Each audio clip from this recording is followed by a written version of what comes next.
ह्या 4 गोष्टी तुम्ही ताबडतोब करायची थांबवल्या पाहिजेत. चौथी तर फार दुर्लक्षित होते. पहिली म्हणजे जे होऊन गेलंय भूतकाळाची चिंता करू नका किंवा भूतकाळात काय घडलं त्याचा पश्चाताप करत बसू नका.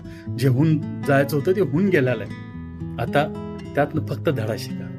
दुसरी गोष्ट ती महत्वाची म्हणजे उद्याची काळजी करू नका. उद्या जे होणार आहे किंवा पुढे तुमच्या फ्युचरमध्ये काय लिहिलेलं आहे त्याची जास्त आज काळजी करू नका, फक्त त्याची तयारी करा.